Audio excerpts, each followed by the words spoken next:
अस्सलाम वालेकुम, आप देख रहे हैं विजन पॉइंट। मैं हूं सारा खान। नाजरीन, एक जानिब जो आईएमएफ है उसकी एमडी की वज़ीर आज़म शहबाज शरीफ से मुलाकात होती है। चूँकि आप देखते हैं कि दुबई के अंदर एक गवर्नेंस समिट 2025 चल रहा था और उसकी साइड लाइन्स पे मुलाकात के तनाजुर में जो है ये डिस्कस होता है कि पाकिस्तान किस तरीके से आईएमएफ फ्रेमवर्क को इम्प्लीमेंट कर रहा है। तो उसमें जो है पाकिस्तान की बड़ी आईएमएफ वक्त की जानिब से और जो एमडी आईएमएफ उनकी जानिब से तारीफ़ की जाती है कि जो पाकिस्तान है वो बेहतर मैक्रो इकनॉमिक पिक्चर और उसकी जानिब जो है बड़े अच्छे अच्छे इकदाम उस तनाजुर में उठाए जा रहे हैं, उसके ऊपर संजीदगी से अमल पैरा भी है। मगर दूसरी जानिब हम देखते हैं कि एक आईएमएफ रिव्यू मिशन पाकिस्तान में मौजूद है और उसकी जो है चीफ जस्टिस ऑफ पाकिस्तान के साथ डिटेल्ड मुलाकात भी होती है पाकिस्तान में रूल ऑफ लॉ के हवाले से, कानून और इंसाफ के हवाले से, और फिर जो है इलेक्शन कमीशन के साथ भी उनकी जो मीटिंग होगी और फिर एफबीआर के साथ, अटॉर्नी जनरल के साथ। तो ये जो तमाम रिव्यू मीटिंग्स हैं इसमें जो तर्जियाती रिपोर्ट वगैरह वो पब्लिश करेंगे, उसके हवाले से एक नई बहस पाकिस्तान में छिड़ गई कि शायद हमारी जो सॉवरेंटी है उसके ऊपर कॉम्प्रोमाइज़ किया गया, या शायद जो आईएमएफ को ज़्यादा रूम, ज़्यादा स्पेस दे दी गई कि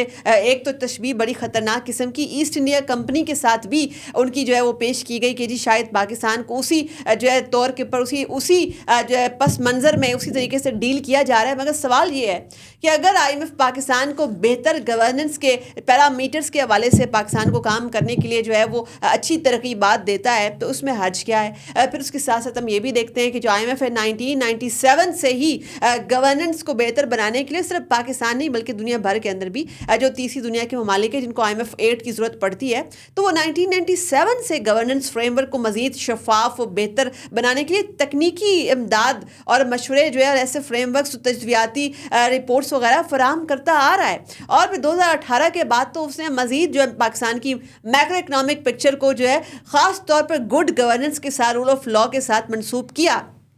तो अब इसके हवाले से जो है ये बहुत ज़्यादा जो शोर उठ रहा है, इसमें ये किस हद तक ये वाली जो तनकीद है ये मेरिट के ऊपर उतरती है और इसका नतीजा जो है ये जो आईएमएफ रिव्यू मिशन का क्या निकलेगा। चूँकि कुछ अनासर ने इसको अपने सियासी मकासद के लिए एक्सप्लॉइट करना का भी अंदिया दे दिया है। इन तमाम पहलुओं के ऊपर जो है वो हम गुफ्तगू करेंगे। हमारे साथ मौजूद हैं राना अबरार खालिद साहब। आप जो हैं, आप सबसे ज़्यादा आपकी जो ट्रेडमार्क स्टोरी है, तोशा खाना स्टोरी, आपने सबसे पहले ब्रेक की थी और उसके बाद पाकिस्तान के अंदर ये एक नेशनल हेडलाइन, बल्कि अब तो ये ग्लोबल हेडलाइन भी उसके बाद बन गई। तो आपका जो बड़ा डीप और थोरो इन्वेस्टिगेटिव काम है, आपके वक्त का बहुत बहुत शुक्रिया। राना साहब, ये जो आईएमएफ का रिव्यू मिशन पाकिस्तान में आया और इसमें ख़ास तौर पर रूल ऑफ लॉ के हवाले से, इंसाफ के हवाले से चीफ जस्टिस के साथ डिटेल मीटिंग हुई, तो इसके साथ बज़ाहिर क्या ताल्लुक़ है? एक चूँकि हम मुआशी प्लान इम्प्लीमेंट कर रहे हैं, मगर एक आईएमएफ की टीम जो है वो हमें एक्सपेक्ट ये करना चाहिए था कि शायद चैम्बर ऑफ कॉमर्स इंडस्ट्री के जो है मेंबरान, उनसे अगर मीटिंग करती कोई हर्ज नहीं था। इवन स्टेट बैंक के हवाले से उनके अहदेदारान के साथ अगर मीटिंग करती, ये कुछ अनयूजुअल नहीं आपको लग रहा कि चीफ जस्टिस के साथ उनकी मीटिंग होती है? जी, थैंक यू। ये बिल्कुल क्वेश्चन है। हर आदमी पूरे पाकिस्तान में 25 करोड़ लोग ये क्वेश्चन सोच रहे हैं, उनके जहन में है कि आखिर मईशत से chief justice supreme court, chief justice of Pakistan का क्या मतलब रेलिवेंसी हो सकती है। बेसिकली मुलाकात तो हुई सुप्रीम जुडिशल काउंसिल से, क्योंकि chief justice supreme judicial council के हेड है कमीशन, तो उसके हेड है, तो इस वजह से साहब से उनसे मुलाकात हुई है। मैं यहाँ पर बिल्कुल आपने जो बात की है, एक दो सवाल बिल्कुल उठाना चाहूँगा कि देखें, सॉवरेंटी का इशू तो है और ये भी सच है कि जिस दिन आप आईएमएफ से कर्जा लेते हैं उस दिन आप अपनी सॉवरेंटी को सेक्रीफाई करते हैं। क्यों? आईएमएफ का किसी मुल्क के साथ कोई लेना देना नहीं है, उसके अंदरूनी मामला से लेना देना नहीं। जब कोई आईएमएफ से कर्जा लेता है तो ये डिक्लेयर करता है कि मैं आईसीयू में हूँ, ऑक्सीजन चाहिए, जो ऑक्सीजन प्रोवाइड करता है उसका राइट बन जाता है, उसका अपर हैंड होता है, वो आपके अंदरूनी मामला में दखलत कर सकता है। लेकिन क्या वो आइन के साथ भी छेड़छाड़ कर सकता है? आइन से मावरा भी जा सकता है? क्वेश्चन ये है कि चीफ जस्टिस ऑफ पाकिस्तान से तो प्राइम मिनिस्टर नहीं मिल सकता जब तक उनकी विलिंगनेस ना हो, जब तक के कोई ऐसा मामला ना हो, जो ऐसा मामला जो जस्टिफाई करता हो उस मुलाकात को। कोई मेंबर कौमी असम्बली नहीं मिल सकता, कोई सेनेटर नहीं मिल सकता है।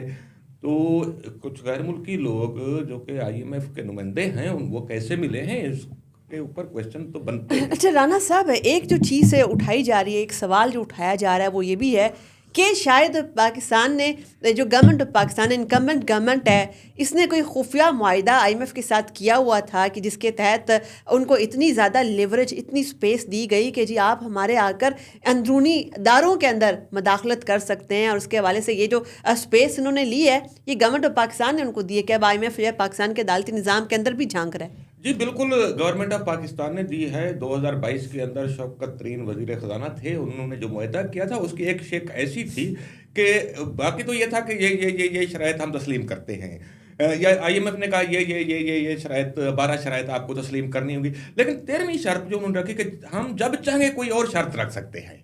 आप इसको इस तरीके से इसके ममासल समझें कि जब चाहे हम इस 13वीं शर्त के तहत कोई भी नई शर्त रख सकते हैं। तो इस तरीके से एक डोर ओपन हुआ था, और साफ ज़ाहिर है कि ये भी एक क्वेश्चन है। दुनिया भर क्वेश्चन आईएमएफ उठाती है, ऐसी कोई बात नहीं है कि अगर आईएमएफ पाकिस्तान की गवर्नेंस 1997 से बेहतर करने की कोशिश कर रहा है तो हुई क्यों नहीं अब तक।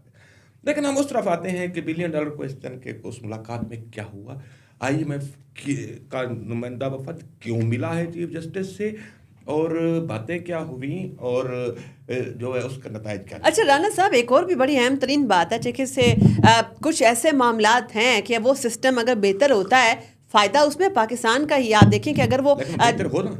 अच्छा, ये देखिए सवाल मेरा इसमें ये है कि जैसे कि वो लैंड की डिजिटाइजेशन की बात कर रहे हैं, और जो लैंड के हवाले से मुकदमे फंसे हुए हैं और ऑनरशिप के जो मसाइल हैं, तो उसके हवाले से भी वो पाकिस्तानी जो सिस्टम है उसको ये प्रेशर ये डाल रहे हैं कि जी आप ये जो स्टे ऑर्डर हुए हैं लैंड डिस्प्यूट्स के ऊपर, इसको रिजॉल्व करें टाइमली। तो इसमें अगर हर्ज किया, अगर ये लैंड रिकॉर्ड डिजिटाइज हो जाता है, तो चीफ जस्टिस ने उनको ये भी बाद में बताया कि आप बड़े सही टाइम के ऊपर पाकिस्तान में आए हैं, चूँकि हमने एक जो है एक नेशनल जुडिशल आईएमएफ को ये नज़र नहीं आता कि मेरा ताल्लुक ज़िला राजनपुर से है। ज़िला राजनपुर का लैंड रिकॉर्ड कंप्यूटराइज्ड हो चुका है। जहां बैठे हैं इस्लामाबाद का लैंड रिकॉर्ड कंप्यूटराइज्ड नहीं है। जिस ऑफिस में बैठे हैं कोई ताकतवर आकर इस ऑफिस के ऊपर भी कब्जा कर सकता है, अगर इसका मालिक पहले से ताकतवर नहीं है, कि वो कह सकता है कि हाँ ये मेरी जगह है। उसने कहीं 5 किलोमीटर दूर इस्लामाबाद डिस्ट्रिक्ट में कोई जगह खरीदी है, तो कह सकता है कि डिमार्केशन नहीं है, ये मेरी जगह है। तो आईएमएफ को ये भी नज़र आना चाहिए, जो नाक के नीचे जो चीज़ें होती हैं वो भी नज़र आनी चाहिए। मेरा ये क्वेश्चन नहीं है कि आईएमएफ अच्छी चीज़ कह रहा है या बुरी चीज़ कह रहा है। बहुत सारी चीज़ें साफ ज़ाहिर हमने नहीं की हैं, तो तभी हमारी मईशत सांस लेने के लिए उसको ऑक्सीजन की ज़रूरत पड़ती है। आप बातें हैं उस तरफ कि क्या आखिर क्यों इसकी ज़रूरत पेश आई। तो उसमें एक तो प्रेस रिलीज जारी की गई, चीफ जस्टिस पाकिस्तान ने भी मीडिया के दोस्तों से गैर रस्मी बातचीत करते हुए कहा, और उन्होंने बरमला कह दिया कि आईएमएफ के वफद के मिलने का एक मकसद गैर मुल्की सरमायाकारी को तहफ़्फ़ुज़ देना था। ये खुद चीफ जस्टिस ने मीडिया के दोस्तों से कहा है। तो ये बिलाशुबा हकीकत है कि रेको देक का जो फैसला है और steel mill, Pakistan steel mills की निजकारी के फैसले की जो रिवर्सल है, ये सरमायाकारों के लिए एक डरावना ख्वाब है।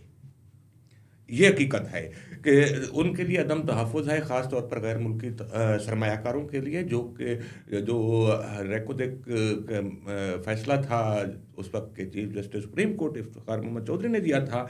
तो मैं उस फैसले अब देखिए जब हमारे अपनी लेकिन जब उसके रिप्रिकॉशंस आए हैं तो वो बहुत एक पाकिस्तान के लिए भी डरावना ख्वाब बन गया था।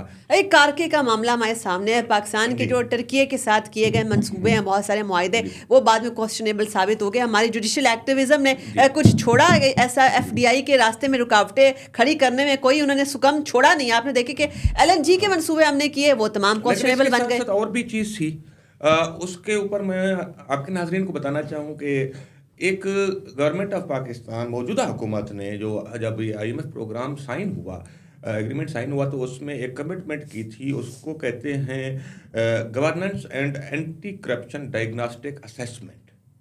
वो करनी थी, वो अभी तक नहीं की है। उसमें ये आईएमएफ के तहत करनी थी नहीं, ये उन्होंने गवर्नमेंट ऑफ पाकिस्तान ने करनी थी और आईएमएफ को रिपोर्ट पेश करनी थी। ठीक है, गवर्नेंस एंड एंटी करप्शन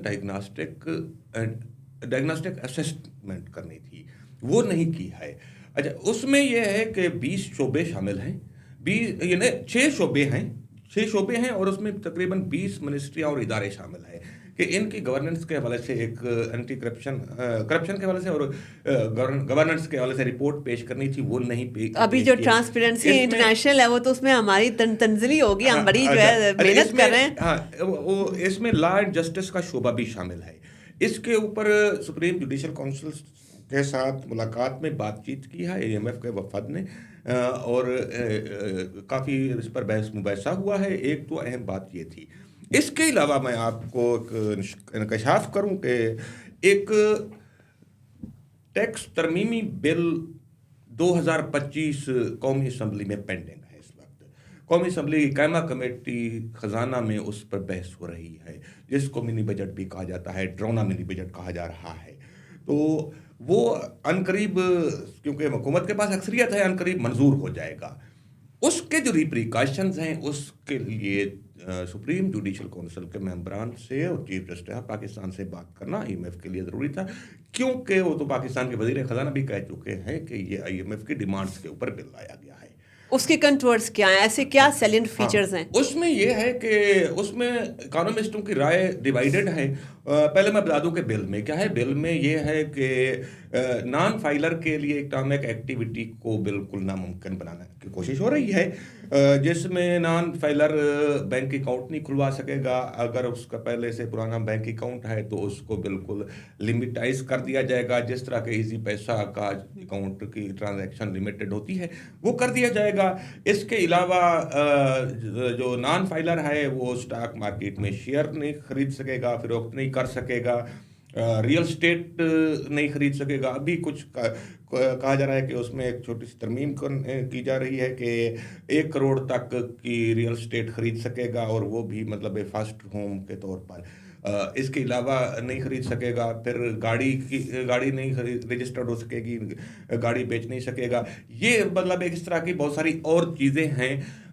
اب لامحالہ طور پر اگر قانون یہ اسمبلی میں پاس ہوتا ہے تو یہ سپریم کورٹ آف پاکستان میں کوئی نہ کوئی چیلنج کرے گا، اور چیلنج ہو سکتا ہے. تو اب یہ ہے کہ IMF کیونکہ ایک طرح سے حکومتوں کے اوپر بھی عدم اعتماد ہے کہ جو کمٹمنٹس حکومتیں کرتی ہیں وہ پھر پوری نہیں کرتی. تو پھر اس کے علاوہ آپ یہ بھی دیکھیں نا کہ جو انویسٹر پاکستان میں آتا ہے اس کے ساتھ بھی ہمارا ہسٹوریکلی کیا سلوک رہا ہے. تو IMF وقت بیسیکلی انویسٹمنٹ جو ہے، ایک تو انہوں نے پاکستان کو قرض دیا ہوا ہے، ساتھ میں وہ جو انویسٹمنٹس ہے، گلوبل انویسٹمنٹس ہیں، ان کے انٹرسٹ بھی تو فائنینشیل مینجمنٹ کا ایشو بھی ہے. تو فائنینشیل مینجمنٹ کی اس وقت ضرورت پڑتی ہے جب معیشت کرائسس میں ہوتی ہے. اور نو ڈاؤٹ کہ حکومت جو بھی دعوے کر رہی معیشت اس وقت کرائسس میں ہے جس طرح سے پہلے تھی. کیونکہ ہم نے FBR کے ٹیکس اہداف بھی ہمارے جو پورے ہیں وہ نہیں ہیں، اس کے لحاظ سے ٹیکس ڈسپلن ہم امپلیمنٹ نہیں کر پائے. ٹیکس وصولیوں کا ہدف پورا نہیں ہو پا رہا، اور ٹیکس وصولیوں کے ہدف کے لیے ہی یہ منی بجٹ لایا جا رہا ہے جو ٹیکس. اچھا، یہ منی بجٹ لانے میں بھی بڑا ابہام ہے کہ یہ لایا کب جائے گا، چونکہ آپ یہ بھی دیکھتے ہیں قومی اسمبلی میں پیش کر دیا گیا. اچھا نہیں، اس میں نقطہ یہ بھی ایک اٹھایا جا رہا ہے کہ آپ دیکھیں کہ جو IMF جو وفد ہے جب یہ واپس جا کے رپورٹ کرے گا، چونکہ ان کا جو بورڈ بیٹھے گا وہ اپریل کے آخر تک جو ہے یہ اپنی تجاویز پاکستان کو دیں گے. مگر اس کے بعد یہ بھی دیکھنا ہے کہ پھر تو پاکستان میں جو ایک ریگولر بجٹ آتا ہے اس کا وقت بھی بڑا قریب آ جائے گا. تو یہ بیک ٹو بیک حکومت چاہ رہی ہے کہ یہ بل IMF کا وفد اسلام آباد میں ابھی اسٹے کرے گا.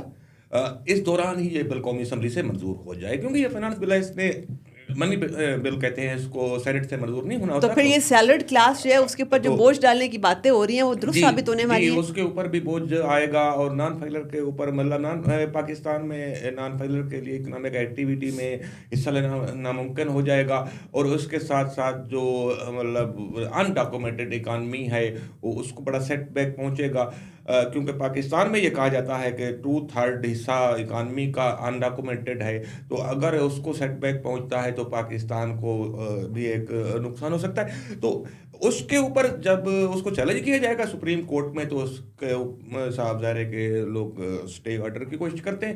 تو یہ IMF کے وفد کوئی آپ لابنگ بھی کہہ سکتے ہیں کہ اور مداخلت بھی کہہ سکتے ہیں بلا شبہ کہ چیف جسٹس آف پاکستان کے ساتھ مل کر ایسی چیزیں ڈسکس کرنا بہرحال کوشچن مارک ہے. اب میں آتا ہوں اس کے تیسرے پورشن کی طرف کہ IMF کے جائزہ مشن کی جو کچھ ڈیٹا بھی پرووائڈ کیا گیا ہے چیف جسٹس آف پاکستان بلکہ سپریم جوڈیشل کونسل کے ممبران کو ڈیٹا دیا گیا ہے. وہ یہ ہے کہ بہت سارے کیسز ہیں बल्कि 96,952 केसेस, ये मैं आपको ऑफिशियल इंफॉर्मेशन एफबीआर की तरफ से दे रहा हूँ। ये है कोई 2024 की अप्रैल 2024 का एक डॉक्यूमेंट है। अब उसमें 50% मजीद इजाफा हो चुका है। ये कोई 98,952 केसेस थे उस वक्त अप्रैल 2024 में, जो कि अभी 50% में इजाफा हो चुका है, जो मुख्तलिफ अदालतों में पेंडिंग हैं, जिनके ऊपर मैक्सिमम पर स्टे ऑर्डर है, कौम इम्तनाई जारी हुआ है। और ये कोई अमाउंट उस वक्त के डेटा के मुताबिक 3673 अरब रुपए बनती थी, जो एफबीआर ने टैक्स लेना है, लेकिन वो अंडर लिटिगेशन है, अंडर स्टे ऑर्डर है, और एफबीआर नहीं ले सकता। एफबीआर बार बार ये आईएमएफ बता चुका है कि अगर ये अमाउंट मिल जाए तो हमारा टैक्स रेवेन्यू टारगेट पूरा हो सकता है। इसकी कुछ तफसील ये है कि एफबीआर के एपलेट ट्रिब्यूनल्स हैं, उनमें कोई 65,255 मुकदमात टैक्स के पेंडिंग हैं, जो कि अमाउंट अंडर लिटिगेशन अमाउंट बनती है 1460 अरब रुपए। और फिर कमिश्नर अपील एफबीआर के पास कोई 20,618 मुकदमात पेंडिंग हैं, वो कोई 1427 अरब रुपए की अमाउंट अंडर लिटिगेशन है। सुप्रीम कोर्ट ऑफ पाकिस्तान में 2881 टैक्स मुकदमात पेंडिंग हैं, जिनके ऊपर स्टे ऑर्डर भी हैं ज़्यादातर पर। ये कोई 91 अरब 60 करोड़ रुपए की अंडर लिटिगेशन अमाउंट बनती है। और अगर इसको जो है टाइमली हैंडल कर लिया जाता है तो बड़ा ही अच्छा हो जाएगा एफबीआर के रेवेन्यू के लिए भी। सिंध हाई कोर्ट में कोई 3335 मुकदमात हैं और 163 अरब रुपए अंडर लिटिगेशन है। इस्लामाबाद हाई कोर्ट में 221 अरब रुपए अंडर लिटिगेशन है 899 मुकदमात में। इसी तरह से जो है लाहौर हाई कोर्ट, वहाँ पर 300 अरब रुपए की टैक्स मनी अंडर लिटिगेशन है। बड़ा जबरदस्त ब्रेक डाउन आपने दिया राना साहब। और ये ब्रेकिंग न्यूज़ है ये, इनफैक्ट चूंकि पाकिस्तान में हम देखते हैं कि बड़ा आसान हरबा होता है कि आप स्टे ऑर्डर ले लेते हैं, उसके बाद आप बड़ी बड़ी लीगल दोनों तरफ से इस तरह ऐसा नहीं होता कि एफबीआर का पता है क्या होता है।